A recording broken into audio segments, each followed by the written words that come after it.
2020 is coming to an end, so we're going to be talking about the best films on Netflix for this year. So let's get started.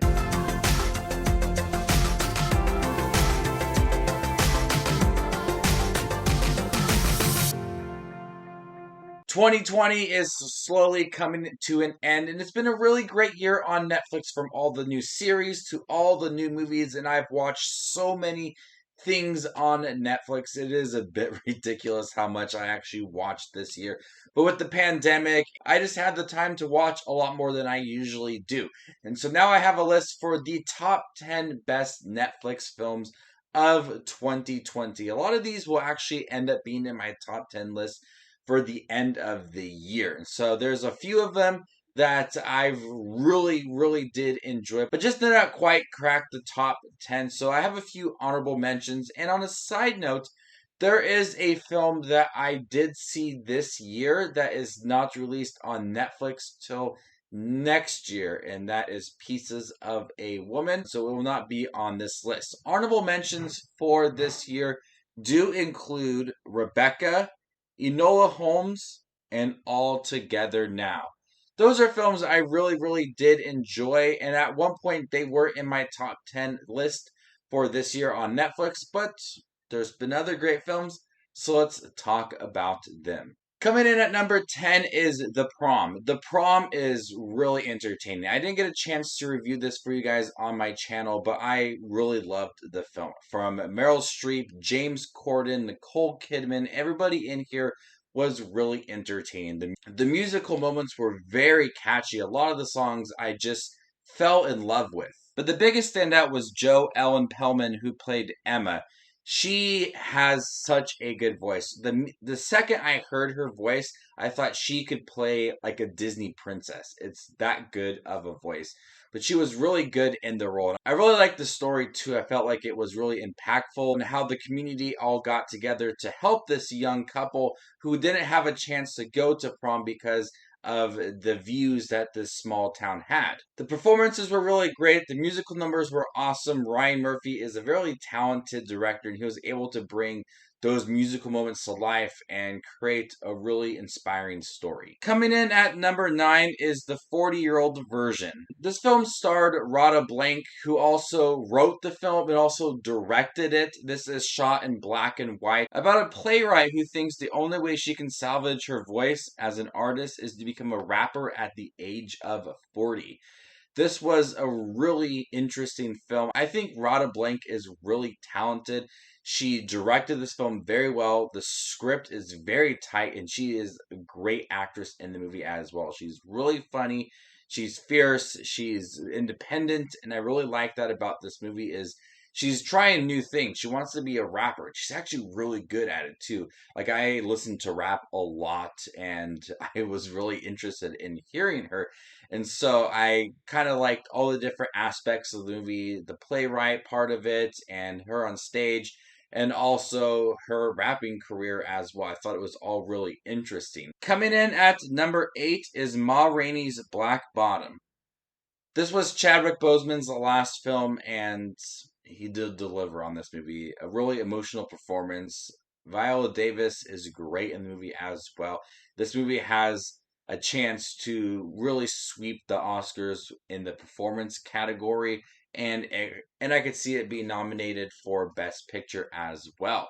Netflix has a lot of films this year in my top 10 that has a chance at being a next best picture. And Ma Rainey's Black Bottom is one of those as well. It's intense, it's emotional, and I love the style of filmmaking. The same person who wrote the play for Fences wrote Ma Rainey's Black Bottom, and there's a lot of chance for the dialogue to really take over and you get lost in the conversation between everybody within the movie. And it's so captivating as well, some of the conversation. Watching everybody interact with each other is some of the best filmmaking that I've seen this year.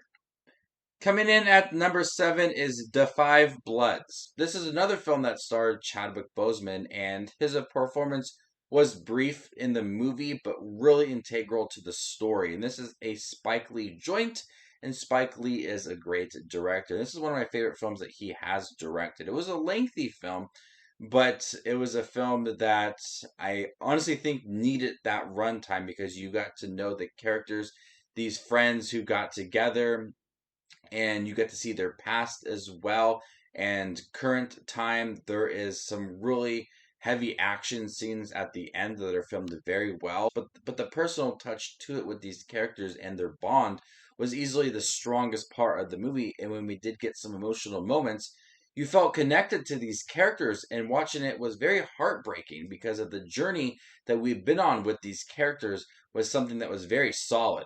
Coming in at number 6 is I'm Thinking of Ending Things. This was a very interesting movie. I'm still not sure what the whole story was about with this movie, but right from the beginning of the film, I was glued to the screen, and the way that it was all kind of presented and structured, you kind of had the idea that certain things were really off and things that were not kind of making sense, and you kind of had to put pieces together for the film. It's a very artistic film and one of the best directed films I have seen this year. One of the most visual stunning films as well. There's a lot of shots in the movie that are very beautiful and really simple as well, that really just kind of focus on these two characters and what could happen with them and their storyline as well. It's a really bizarre film. I remember watching it and immediately thinking, I'm not sure what I just watched, and I'm not sure I understand it either, but I'm here for it and I love it. Coming in at number 5 is The Devil All the Time. This had a really good cast with Tom Holland in the movie. Robert Pattinson was in the film as well. And the different story arcs in here, like Tom Holland and his family, and Robert Pattinson as this preacher, and Sebastian Stan as this cop. We also have Bill Skarsgård and his past. There's a lot that goes in with the movie. I feel like the movie did a good job of giving enough screen time for a lot of these actors and actresses to make them have one of those memorable moments, but also connecting all these different characters as well. It has a slow pace, but it does it in a way that's important to the story and the characters, and building these characters and relationships and the development for them to where it never really feels off or sluggish at all. But it utilizes every single moment all the way up until a gripping ending. Coming in at number 4 is Extraction. This is the most action packed film I have seen this year. This is a fun film. Chris Hemsworth is so good in this movie. The shots that really have no editing is really impressive, and one of my favorite style of action films to where you just kind of get lost in the moment. And the camera work in here and the framing really brought the intensity of these action scenes out to the movie. That kind of been there, done that of a story. But what made this film so fun to watch is that action and the surprisingly emotional moment at the end of the film. Coming in at number 3 is Tiger Tail. This is the film that was easily overlooked for the year, but one of the most personal films I have seen for Netflix this year. This movie dealt a lot with legacy and hard work and dedication and the representation of sacrifice and how it affects the next generation on this.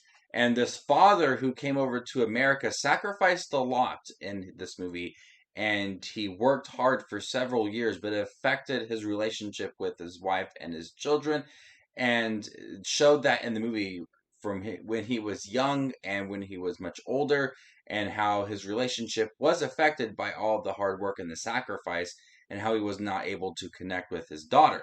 And so there's a lot of more personal, touching moments within that, some emotional moments for these characters as they're starting to realize a lot of things. But this is a beautifully shot film. There's some really heartwarming moments in the beginning of the film when these characters are young, they're innocent, they have this strong connection. But the opposite side of it, where there's a lot of hard work and dedication, you kind of lose your family along the way and you lose sight of what's important. that side is polar opposite from where these characters are at in the beginning of the film. And the differences are very strong and it has a story worth telling. It was heartbreaking to watch how this character went from point A to point B and what he lost along the way. And he thought that he was creating something strong for his family, and he was, but he lost focus of what was important. Tiger Tail was a heartbreaking film.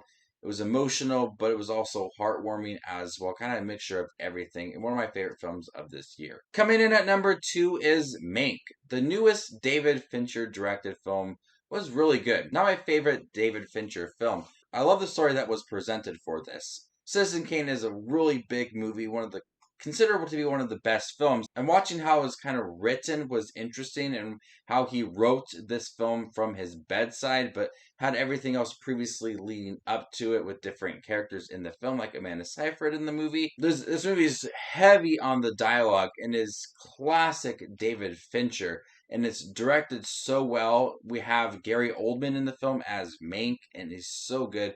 Easily a shoo-in for the Oscars next year. There's also a lot of effort to making it feel like a classic movie from decades ago. The choice to have like the burn marks on the footage, the sound to have little popping effects make it feel like it's old. I thought it was very impressive the route that they wanted to go and kind of make it feel authentic for that time period.